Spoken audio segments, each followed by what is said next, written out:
जय श्री राम मित्रों, आपका स्वागत है आपके अपने चैनल साधना रहस्य में।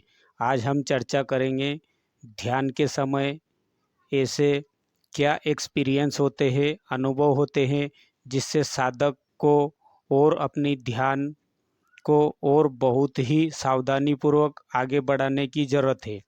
इस समय डर कर ध्यान नहीं छोड़ना चाहिए, क्योंकि साधक को जीवन में ध्यान के बहुत ही गहरे अनुभव होने लगते हैं। तो साधक डर कर साधना छोड़ देते हैं और फिर थोड़े दिनों बाद फिर साधना करना शुरू करते हैं। उसका कोई लाभ नहीं होता है। इससे फिर से शून्य से शुरू करना पड़ता है, क्योंकि साधना जितनी ज़्यादा गति से आगे बढ़ती है उतनी तेज गति से नीचे भी उतरती है। जैसे पानी गर्म करो और नीचे उतारो तो ठंडा होता है, फिर रखो तो फिर से शुरू से गर्म होता है। अगर आपको परिपक्व ईश्वर प्राप्ति मोक्ष पाना है तो साधना को लगातार जारी रखना होगा। अगर ये 5 अनुभव जो हम आगे चर्चा करेंगे ये जीवन में आए तो आपकी सावधानी पूर्वक लगन से करना चाहिए। अगर आप 20 मिनट करते हैं तो उसको 30 या 40 मिनट कर देना चाहिए। उसको बढ़ाना है, कम नहीं करना। अगर मन नहीं लगे तो थोड़ा प्राणायाम कर लो, घूम फिर लो और फिर शुरू कर लो। साधकों की यही आदत होती है कि वह छोड़ देते हैं, फिर कल करेंगे, बाद में देखेंगे, पर ऐसा नहीं करना है। तो आइए कौन कौन से अनुभव होते हैं हम जानते हैं। आगे बढ़े इसके पहले आपसे निवेदन है कि आप हमारे चैनल साधना रहस्य को सब्सक्राइब करें और लाइक करें और हमें सपोर्ट करें, ताकि हम आपके लिए साधना संबंधित अनुभव और रहस्य की जानकारियों के वीडियो लाते रहें। सबसे पहला अनुभव बहुत सारे साधकों को होते हैं। हमारे माथे पर आज्ञा चक्र पर हलचल होती है, चींटियाँ चलने जैसा होता है। कहीं साधकों को बहुत ज़्यादा खिंचाव होता है, चुभन बन जाती है, कभी कभी तो दिन भर रहती है। तो इससे घबराना नहीं है, ये आपकी ऊर्जा शक्ति जागृत हो रही है। आपके शरीर में बहुत सारी ऊर्जा होती है। जो ब्रह्मांड में जितनी शक्तियाँ हैं वह सब हमारे शरीर में पास होती है, पर हमें ज्ञान नहीं होने की वजह से डरते हैं और वह शक्तियाँ जागृत होने लगती है। आपको दिव्य दृष्टि खुलने लगती है, आज्ञा चक्र छठी इंद्री एक्टिव होने लगती है, आपके शरीर की 72,000 नाड़ियाँ एक्टिव होने लगती है। इंडा पिंगला और एक्टिव होकर सुषुम्ना नाड़ी को एक्टिवेट करने लगती है। तो थोड़ा वहाँ स्पंदन होता है, स्वाभाविक है, इससे घबराना नहीं है। आप थोड़ा प्राणायाम वगैरह कर लीजिए, लेकिन अपनी साधना को जारी रखिए। कुछ दिन बाद देखोगे कि जो ये वाइब्रेशन है दुख दे रहा था, ये आनंद देने लग जाएगा, आनंद देने वाला हो जाता है। साधक इसको प्राप्त करने के बाद अपने जीवन में परम सुख प्राप्त कर लेता है। इसको प्राप्त करने के लिए बड़े बड़े योगी लालायित रहते हैं कि ये आनंद कब मिले, 24 घंटा मस्ती मिले। लोग इसके लिए तो बड़े बड़े खर्च करते हैं, नशे इत्यादि करते हैं, लाखों करोड़ों खर्च करते हैं मस्ती के लिए। आप तो भाग्यवान हैं, आपको कुछ खर्च करे बिना मस्ती मिल रही, आप पे ईश्वर कृपा प्राप्त है। तो आपको साधना को लगातार सावधानी पूर्वक कंटिन्यू रखना है, कभी भी कम नहीं करना है, अपनी साधना को बढ़ाना है। दूसरा यह अनुभव होता है, नाद सुनाई देता है। नाद में ओम ध्वनि, घंटे की ध्वनि, शंख की ध्वनि, मृदंग की ध्वनि, डमरू की ध्वनि, घुंघरू की ध्वनि, बांसुरी की ध्वनि, घंटी, घड़ियाल, शंख, सबकी ध्वनियाँ भी कई साधकों को सुनाई देती है।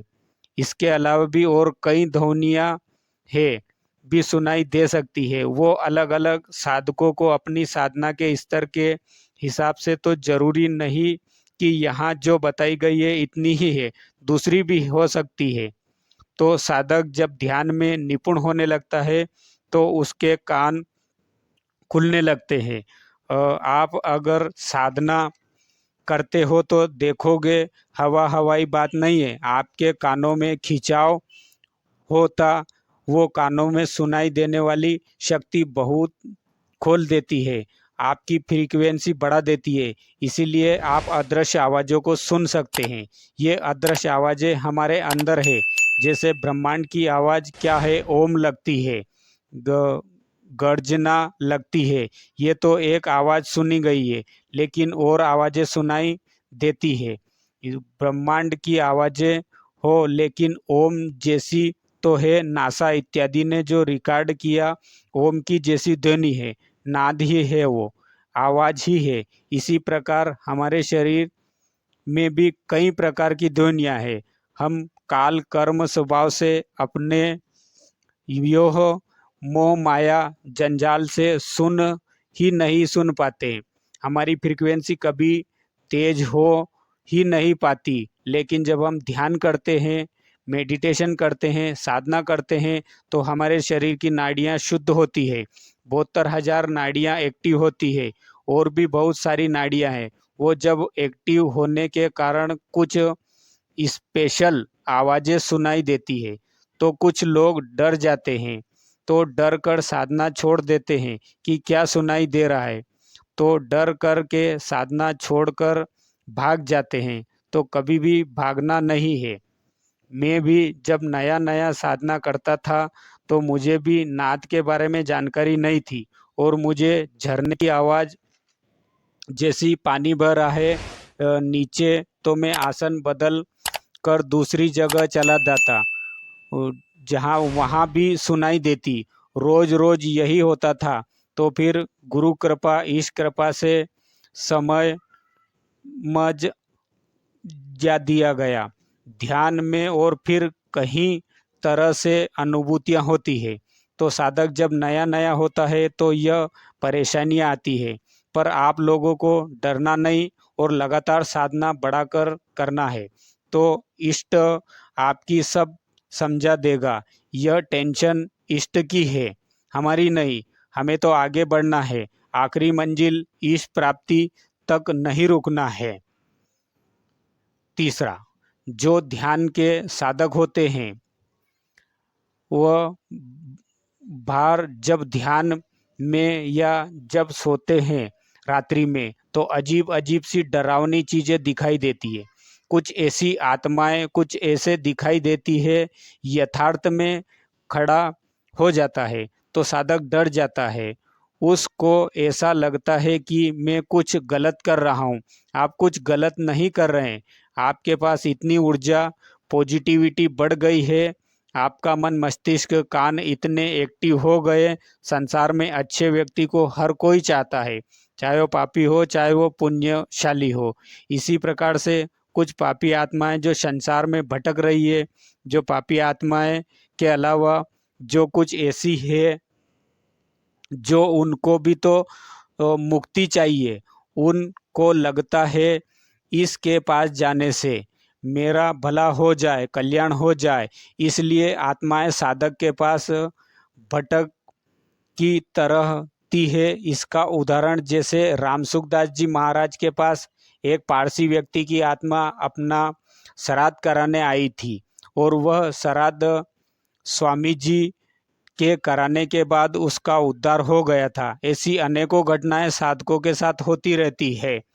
जैसे उसकी ऊर्जा यानी वो पावर साधक के अंदर आ जाता है, तो अन्य जो आत्माएं भटक जाती है, जैसे कोई एक्सीडेंट में मरा, कोई किसी प्रकार मरा, तो वो भटकती रहती है, वो जाती नहीं है।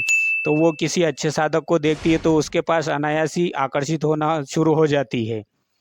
तो यह है चौथा, कुछ साधकों को ध्यान में साक्षात भगवान के अपने इष्ट के दर्शन होते हैं, कभी कभी अपने गुरुदेव के भी होते हैं, तो यह अच्छी बात है।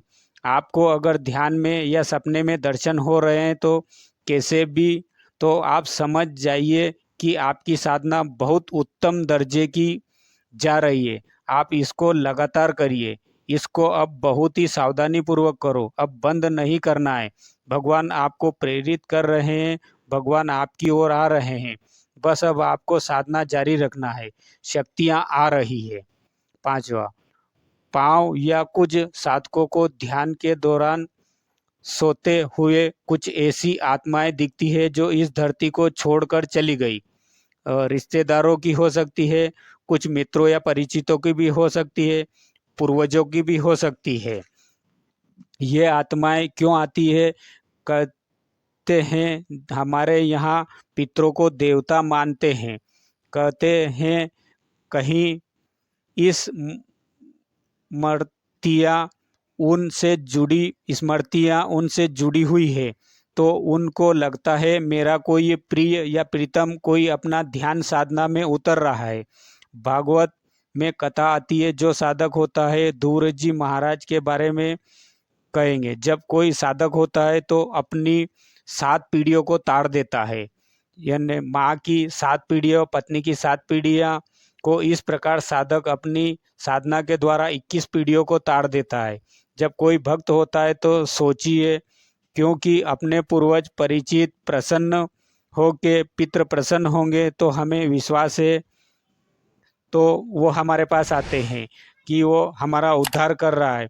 यानी उस साधक में, यहाँ की तो बात छोड़िए, अपने पितृ देवता या जो पूर्वज है उनको तक वह ताड़ देता है। ये भक्ति की इतनी बड़ी महिमा है, यानी कोई ध्यान साधना की इतनी बड़ी महिमा है, भगवान नाम की इतनी बड़ी महिमा है। तो आप विश्वास से आगे बढ़िए। चर्चा आपको पसंद आई होगी, तो आपको साधना में आगे बढ़ना है, सावधानी पूर्वक साधना को बंद नहीं करना है, साधना करते रहिए। ये सब अनुभव होते हुए आपको उस परम पिता परमात्मा का भी साक्षात्कार हो जाएगा और आप सदा सदा के लिए इस प्रपंच माया से तर जाएंगे और हमेशा के लिए मुक्त हो जाएंगे। तो मित्रों, आज इतना ही।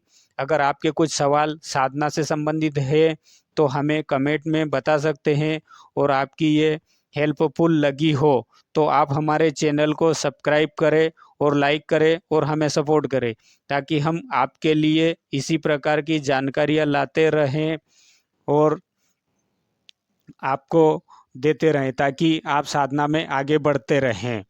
तो मित्रों, आज इतना ही। अब हम चलते हैं, मिलेंगे अगले वीडियो में अगले विषय को लेकर। तब तक आप स्वस्थ रहिए।